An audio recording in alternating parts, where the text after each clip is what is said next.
갈라디아서 1장부터 6장까지 보면은 세 구분을 할 수가 있습니다. 1, 2장 앞부분에는 바울의 사도권과 복음에 대한 이야기를 하고 있고요. 둘째 부분 3, 4장은 그 복음의 내용에 대해서 교리적으로 이론적으로 잘 설명을 해주고 있습니다. 그러가면 5, 6장은 그 복음을 믿는 그리스도인의 삶에 대해서 이야기를 하고 있습니다. 대체로 바울의 그 서신들이 그렇게 돼 있죠. 이론적인 것과 실천적인 면. 로마서도 그렇게 돼 있습니다만은 오늘 읽었던 이 갈라디아서 5장 이 대목은 그리스도인의 삶, 실천에 대한 이야기를 하고 있는데 이렇게 저렇게 살라고 많은 그 어떤 규칙이나 또 해야 될 선행이나 또 살아가야 될 어떤 내용들에 대해서 설명할 수 있겠지만 그냥 한마디로 그리스도인의 삶을 어떻게 살아야 되냐 그렇게 물어본다면은 바울은 성령을 따라 살라 이 말로 간단하게 설명을 할 수 있을 것 같아요. 그리스도인의 삶, 성령 따라 살게 되면은 그 안에서 성령이 다 가르쳐 주시는 거죠. 그래서 성령의 인도하심을 받고 성령 충만한 생활을 하게 되면은 그야말로 하나님의 법, 하나님의 뜻을 온전히 이루는 신자의 삶을 살게 되는 겁니다. 그 자녀들 위해서 우리가 기도하고 또 우리 자신들을 위해서도 매일 기도할 텐데 만약에 기도 시간이 부족해서 간단하게 짧게 기도하면서도 모든 것을 포괄하는 기도를 어떻게 할 수 있을까 고민을 아마 해보셨는지 모르겠어요.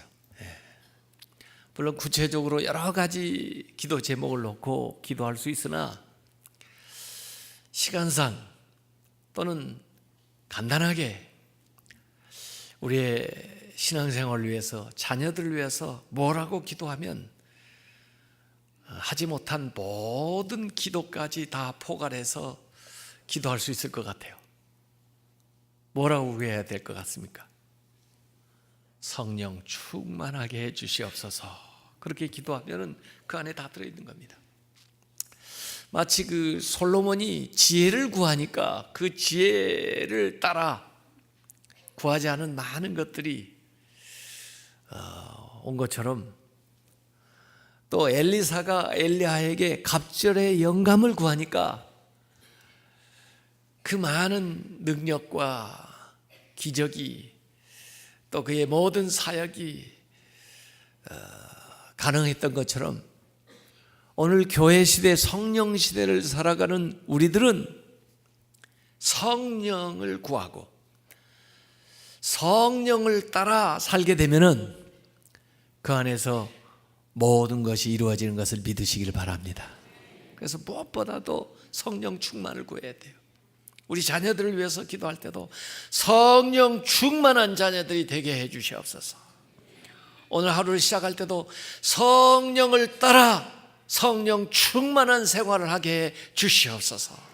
그렇게 기도하면 그 안에서 모든 것들이 이루어져요. 자, 여기 실천적인 삶을 살아가는데 바울이 우리 안에 있는 두 가지의 마음을 이야기하고 있어요. 하나는 육체의 소욕, 육체의 생각이죠.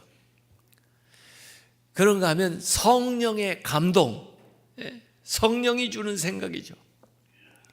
이 두 개의 생각이 우리 안에 있어서 서로 항상 줄다리기를 하고 있어요. 전혀 다른 방향으로 우리를 당기는데 그 틈바구니에 우리가 서여가지고 갈등을 겪습니다. 예수 믿기 전에는 사실 갈등이 없었어요. 왜냐하면 세상으로 통일되어 있고 육체의 생각을 따라 그냥 살면 전부인 줄 알고 살았는데, 성령으로 거듭나고 성령이 내 안에 오신 다음부터 이 육체의 생각 외에 성령의 생각이 내 안에 있어서 서로 갈등을 일으키는 거예요. 육체를 따라 살면 성령의 생각을 이룰 수가 없고, 성령의 감동을 따라 살면은 육체를 이길 수가 있는데, 그 안에 싸움이 있는 거죠.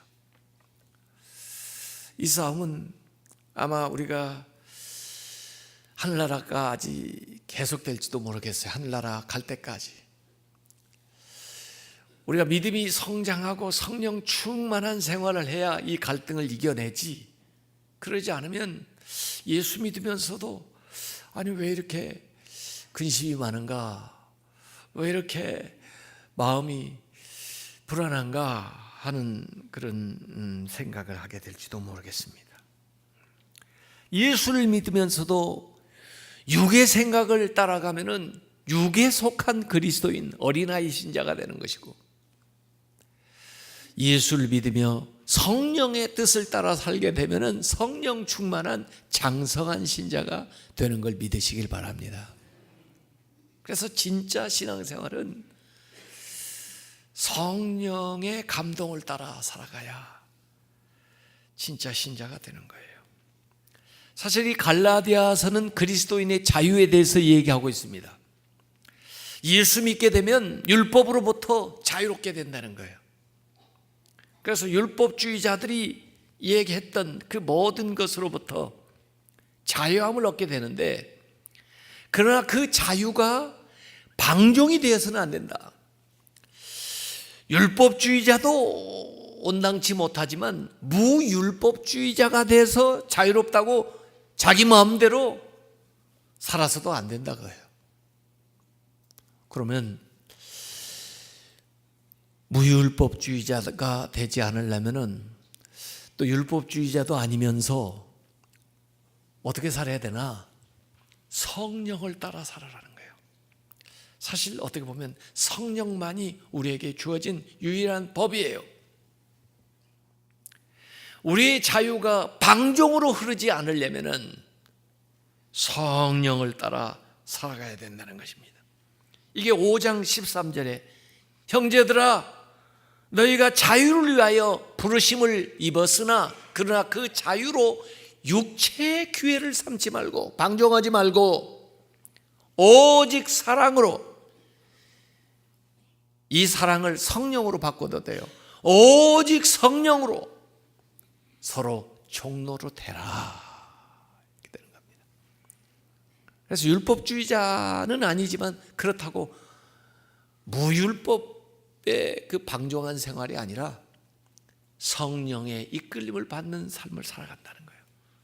그 성령 충만한 것을 다른 말로 하면은 사랑으로 살아가는 거예요. 사랑으로 충만한 삶을 살아가게 되는 겁니다.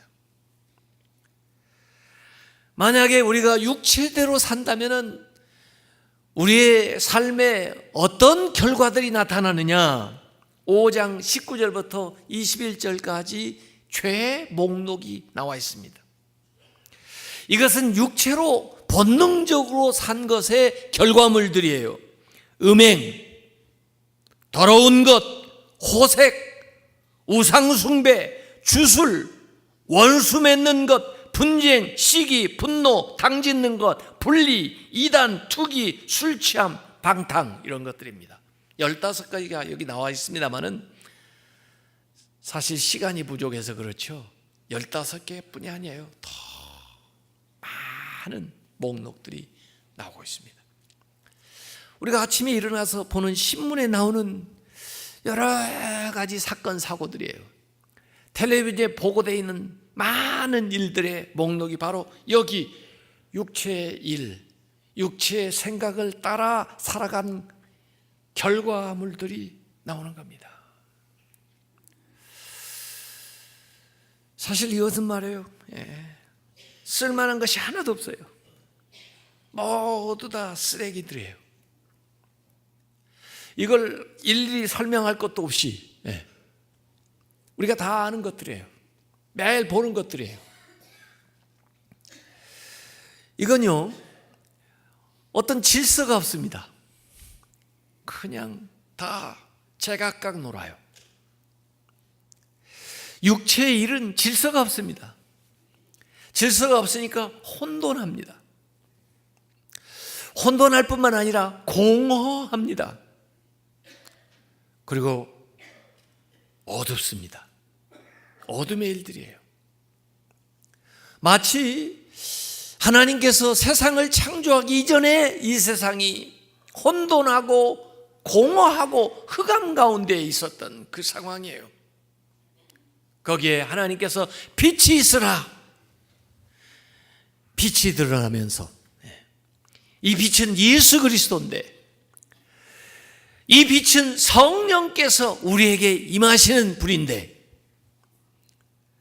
그 전의 삶은 바로 혼돈하고 공허하고 흑암 가운데 거하는 삶이에요.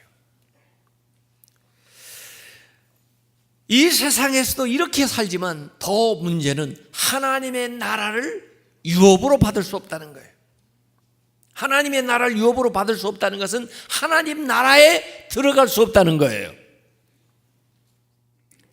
죽어서만 하나님의 나라에 들어갈 수 없는 것이 아니고, 사실은 이 세상에서도 하나님의 나라를 누릴 수가 없어요. 이 세상에서부터 지옥의 삶을 사는 것입니다. 이런 것들이 모여있는 삶을 생각해 보세요. 상상을 해보세요. 이게 지옥입니다. 이것이 인간의 육체가 생산해내는 일들이에요. 인간의 생각이 발명해내는 일들이에요. 그리고 이것이 계속되다 보면은 죄가 관성이 있어가지고 더 흉악한 죄를 향해서 계속 나갑니다. 그리고 그 죄가 힘이 있어서 우리를 계속 사로잡고 우리를 끌고 가는 거죠. 그런데 우리가 예수 그리스도를 믿음으로 말미암아 위로부터 성령을 통해서 거듭났어요. 거듭날 때 성령께서 우리 마음에 들어오셨어요. 그래서 이 육체의 생각으로 점유했던 내 삶에 성령께서 오셔서 하나님의 거룩한 생각을 불어넣으면서 이 안에서 갈등이 일어나는 겁니다. 그래서 처음 신앙생활 할 때는요, 갈등이 일어나요. 바울도 오라 내가 공고한 사람이로다. 누가 이 사망의 몸에서 나를 건져내랴. 이제는 자기의 육체가, 이 몸이 그렇게 욕되고 그렇게 죄악되고 그렇게 흉악한 줄 몰랐는데 성령이 내 안에 와서 내 삶을 비춰주고 보니까, 내 생각을 밝혀내고 보니까 이 육체의 생각이 사망을 향하여 가는 흉악한 그 모습을 보면서 고민하는 거죠. 그러면서도 성령의 생각을 따라가지 못하고 육체의 생각대로 산다면은 이제는 성령을 근심되게 만드는 거예요. 그래서 내가 괴로운 겁니다. 하나님의 뜻을, 선한 것을 알면서도 행하지 못하는 그 괴로움이 일어나는 거예요. 성령을 근심되게 하고 성령이 주는 생각을 소멸하고 성령을 거부하는 일까지 발생하게 되는 겁니다. 갈라디아서 5장 17절에 육체의 소욕은 성령을 거스르고 성령은 육체를 거스르나니, 성령과 육체는 서로 상극이에요. 서로 대적이에요.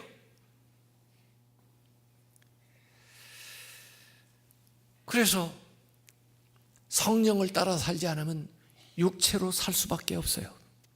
성령을 따라 살면 육체를 이길 수가 있어요. 성령님만이 우리를 이 육체로부터, 죄로부터 우리를 자유롭게 해줄 수가 있어요. 여러분이 아까 15개의 목록이 나왔는데요, 그거 하나하나를 이기기 위해서 애를 쓴다고 이기는 게 아니에요. 유욕을 이기는 길은 오직 성령을 따라 행할 때 이기게 되는 것을 믿으시길 바랍니다.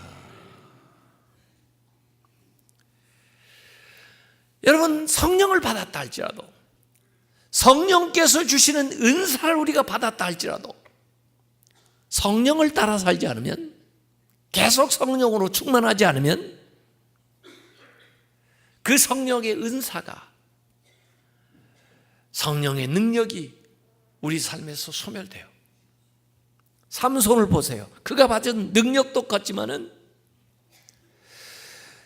그 성령의 은사가 나타나기 위해서는 나시린의 삶을 살아야 돼요. 구별된 삶을 살아야 돼요. 그러나 구별된 삶을 살지 못하고 성적으로 방탕한 생활을 하게 되니까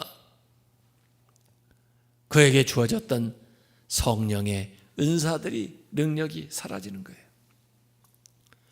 사울도 하나님의 능력, 성령을 받은 사람이었지만은 그가 교만하게 행하고 그가 불순종할 때 성령의 그 많은 은사들이 사라지는 거예요. 가룟 유다도 예수님의 제자의 한 사람으로 부름을 받아서 주님을 3년 동안 따라다녔지만은 그 개인의 사욕과 욕망에 사로잡혔을 때는 사탄이 그 안에 들어와서 예수님을 배반하는 사람이 되었습니다. 그렇기 때문에 우리가 성령을 따라 살아야 돼요. 갈라디아서 5장 16절에 너희는 성령을 따라 행하라. 그리하면 육체의 욕심을 이루지 아니하리라. 육신의 욕심을 이기는 길은 오직 성령을 따라 행하는 거예요. 그래서 루터는 그런 얘기했습니다. 그리스도인들은 목석 같은 사람이 아니다.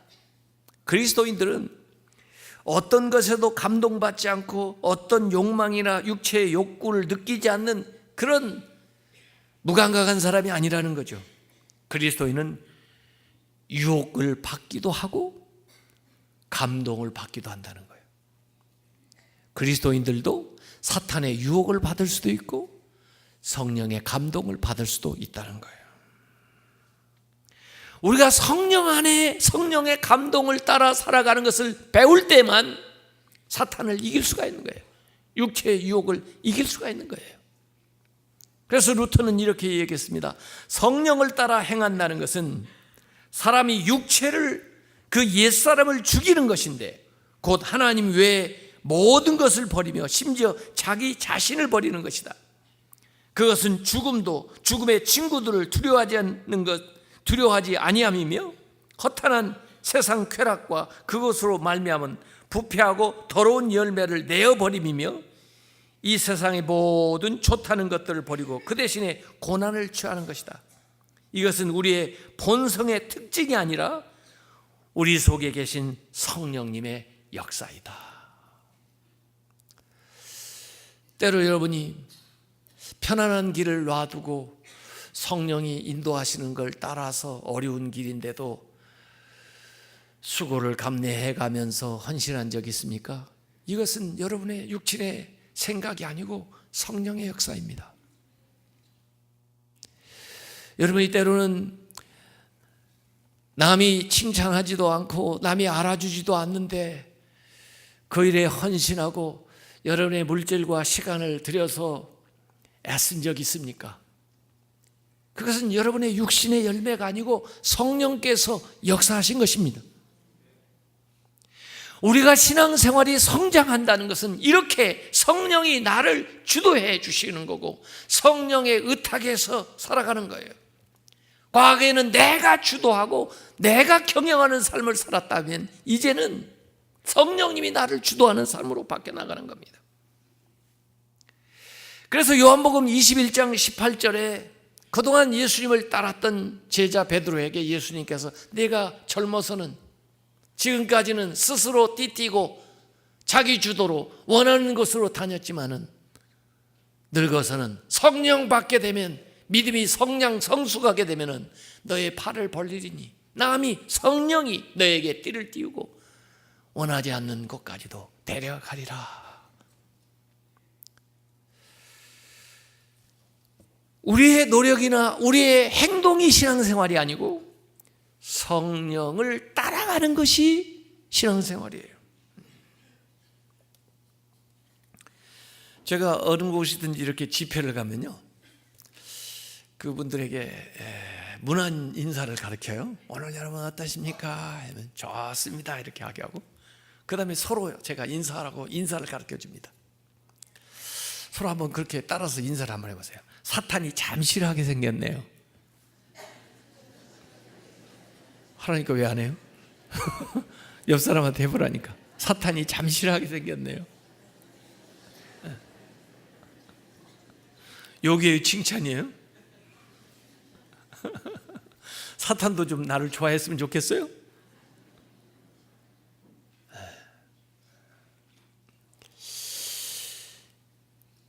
하나님이 좋아하는 일을 하라고 하니까 잘 모르더라고요. 뭘 하나님이 좋아하시는지. 근데 거꾸로 바꿔가지고 사탄이 싫어하는 일을 한번 골라서 해보세요. 그럼 누가 좋아할까요? 하나님이 좋아하셔요. 성령님이 좋아하실 거예요. 예배 드리는 거 이렇게 오늘 할 일도 많은데 주일에 시간을 정해가지고 나와서 예배 드리는 거 사탄이 좋아할까요? 싫어할까요? 사탄이 싫어하죠. 그걸 우리가 열심히 내자고요. 교회 와서 없는 시간인데 헌신하고 또 헌금도 드리고 또 뭐 참 다른 사람들까지 이렇게 섬겨주는 거 사탄이 좋아할까요? 싫어할까요? 사탄이 싫어하죠. 혼자 예수 믿지, 가족들 또 아는 사람들 찾아가서 예수 믿자고 전도하는 거 사탄이 좋아할까요? 싫어할까요? 싫어하죠. 우리 신앙생활이 사탄을 대적해야 돼요. 사탄이 싫어하는 일 골라야 해야 돼요. 성령님을 환영하고 하나님을 환영하고 그렇게 돼야 됩니다. 찰스 피니는 이런 얘기했습니다. 진심으로 성령으로 충만하고자 하면 어린아이처럼 성령에게 순종해야 한다. 성령에게 순종하지 않는 것은 숨을 참는 것이나 다름없다. 성령이 기도하는 마음을 주시면 만사를 제쳐놓고 기도해야 된다. 기도하고 싶은 마음이 드는데 미루고 참다가 하나님을 놓친 경험이 있을 것이다. 하나님을 놓치지 않으려면 그분의 성령의 부드러운 지도를 받으며 내가 뭘 해야 하는지 배우고 그분의 뜻에 순종해야 된다. 우리가 예수 그리스도로 통해서 죄로부터 자유로워졌지만 이 자유를 계속 누리려면 성령을 따라 살아야 돼요. 성령.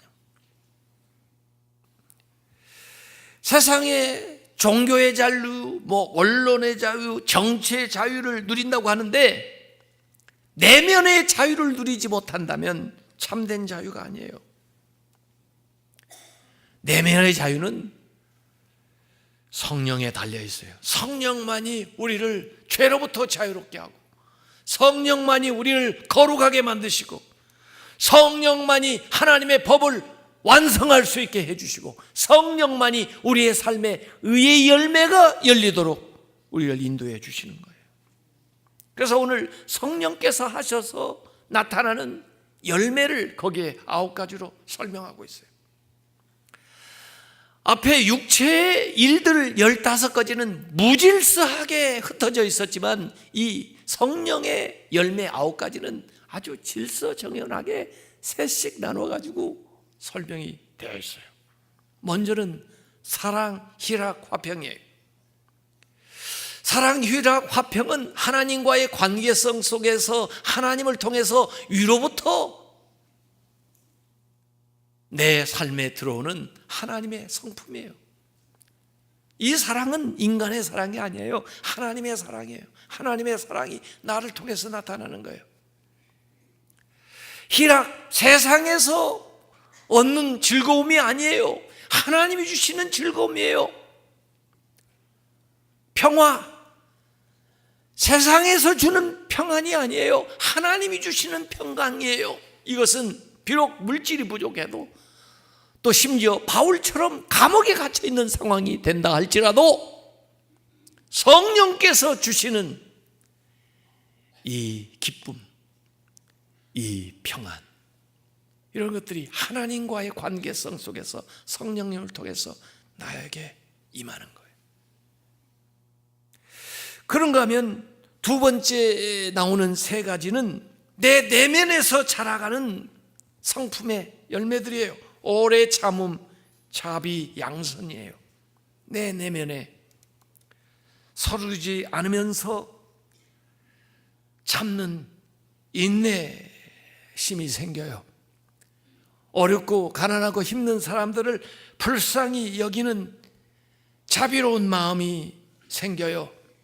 누가 알아주지 않아도 조용하게 베풀고 친절을 다하는 선한 일의 양선, 이것이 내 내면에서부터 우러나오게 돼요.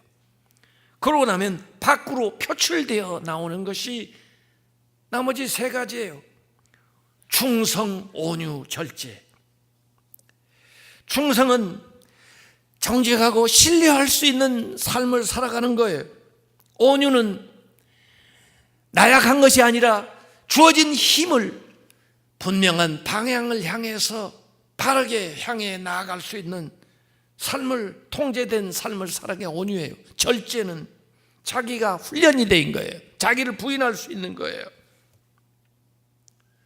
그래서 사랑으로부터 시작해가지고 이 절제까지 나가요. 사랑은 히브리의 최고의 덕목, 하나님의 사랑으로부터 비롯돼가지고 절제는 그 당시에 헬라 철학의 최고의 덕목으로 주는 것까지, 위로부터 시작해가지고 하나님으로부터 사랑, 희락, 화평으로 내 내면으로 오래 참음, 자비, 양선으로 밖으로 나타나는 이 충성, 온유, 절제 열매까지 드러나는 겁니다. 그래서 위로부터 임해서 내 내면에서 그리고 밖으로 드러나는 이 성령의 열매는 성령께서 내 안에서 역사하셔서 자연적으로 드러나는 거예요. 9가지만 있는 것이 아니에요. 이것이 조합되면은 모든 선한 행동과 모든 아름다운 것들이 일의 현상으로 드러나게 되는 거예요. 이게 하나님과의 긴밀한 관계성 속에서 맺어지는 열매예요. 제가 지지난주에 성령님에 대해서 설명하면서 예수님께서 고별 설교하신 요한복음 16장을 들었는데, 사실 고별 설교는 성령님에 대한 이야기를 하시면서 예수님 고별하시는 건데, 요한복음 14장에도 성령에 대한 이야기, 요한복음 16장에도 성령에 대한 이야기인데, 요한복음 15장에는 포도나무의 비유가 나와요. 그러면 성령의 이 얘기 사이에 다른 얘기를 하시나 이렇게 오해할 수 있는데 아니에요. 요한복음 15장도 성령에 대한 얘기예요. 나는 포도나무고 아버지는 농부인데, 그러면 성령님은 어디 나오시나? 성령님은요, 그 포도나무에 우리가 가지가 되어서 이렇게 붙어 있어야 열매를 맺는다는데, 가지가 붙어 있으면요, 그 포도나무 원 뿌리에서부터 진액이 이 가지에까지 전달이 돼가지고 그 열매를 맺게 되는 거예요. 그 진액이 그 예수님과 우리 사이를 연결시켜주는 분이 성령이에요. 성령. 그래서 사실은 하나님과 예수님과 성령님이 유기적으로 관계를 맺는 것이 그 포도나무의 비유예요. 그러기 위해서는 전지를 해줘야 되고, 쓸모없는 가지들은 잘라내야 되고, 그리고 우리가 늘 주님 안에 붙어 있어 연합이 되어야 되고, 그리고 또 이게 열매로 갈 수 있도록 그렇게 도움을 받아야 되는 거죠.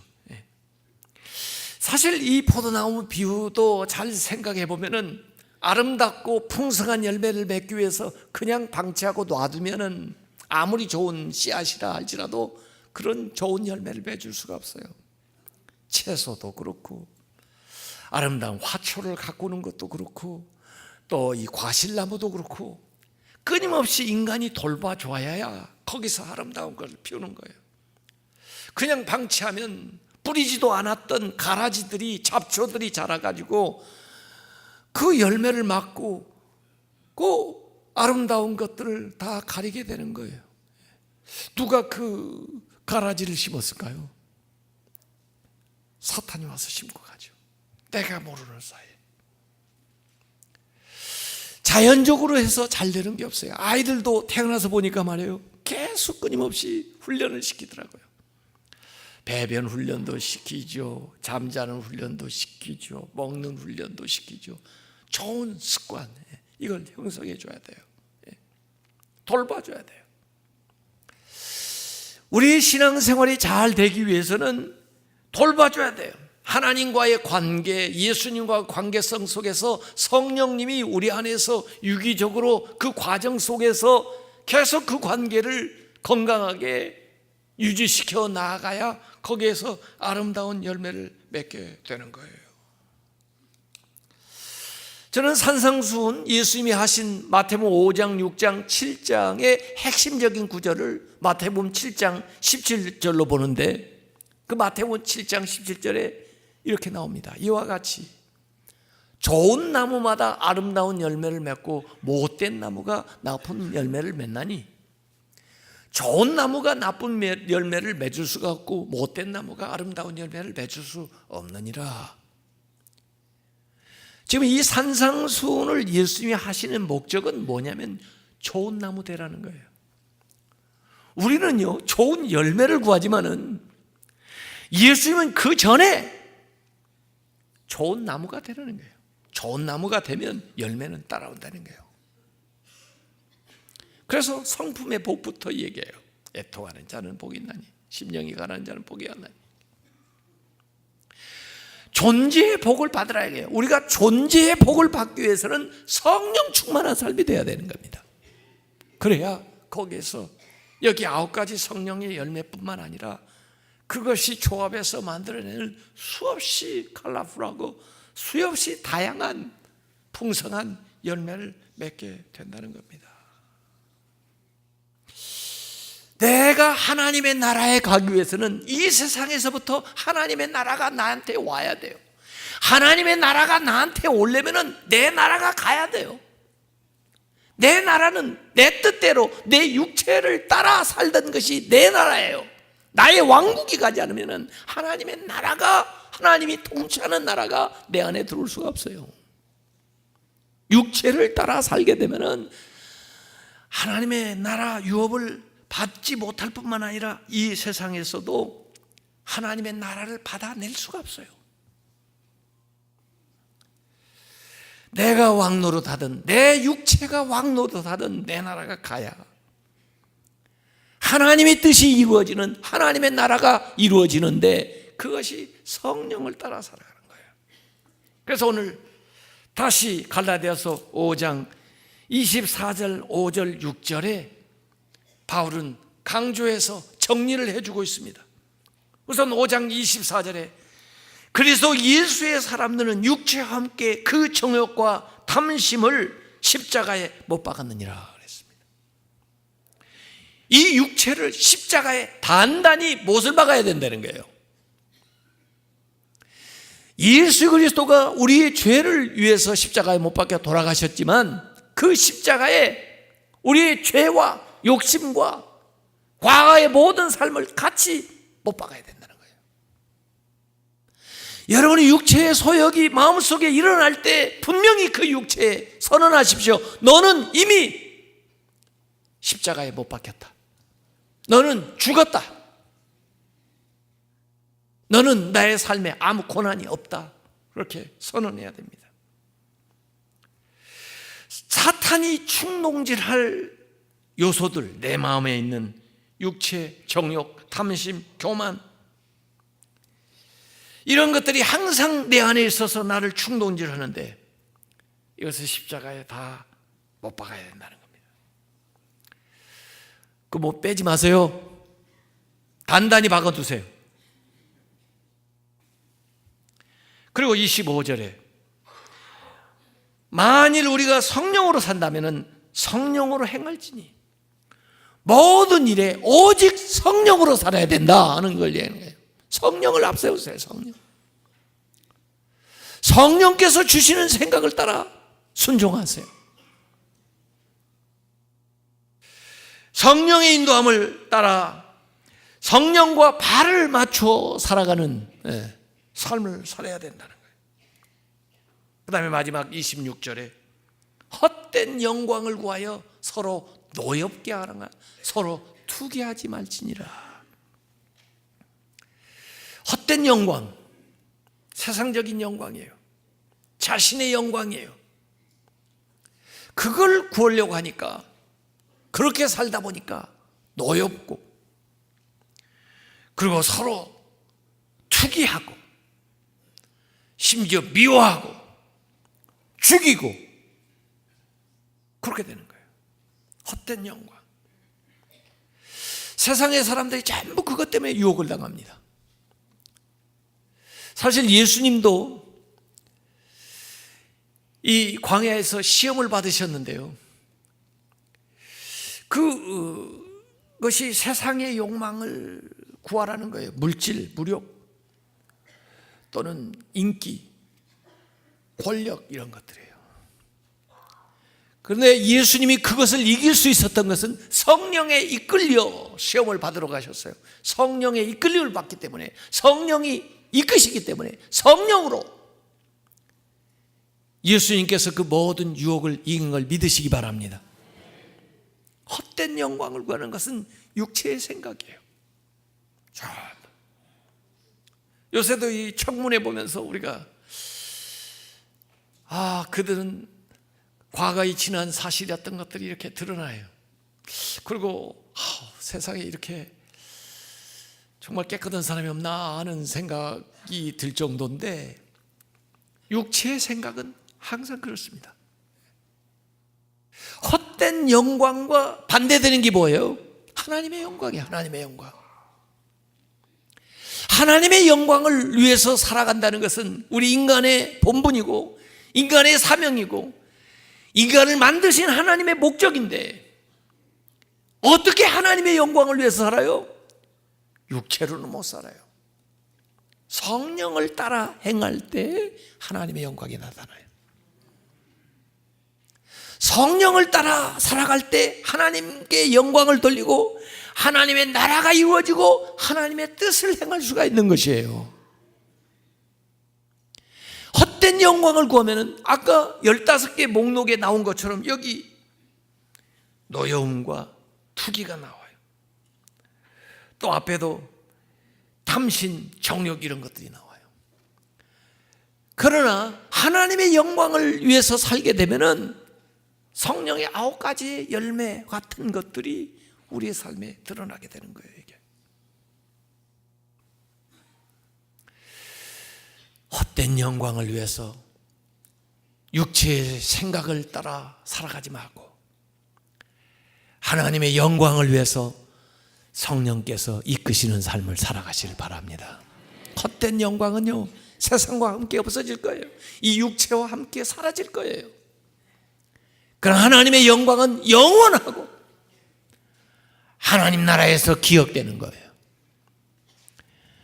우리 안에 있는 육체의 소욕을 이기기 위해서 성령 충만함을 받고 성령의 인도하심을 따라 살아감으로 이 세상에서 하나님의 나라를 누리고 참된 자유인들이 되시기를 주님의 이름으로 축원합니다.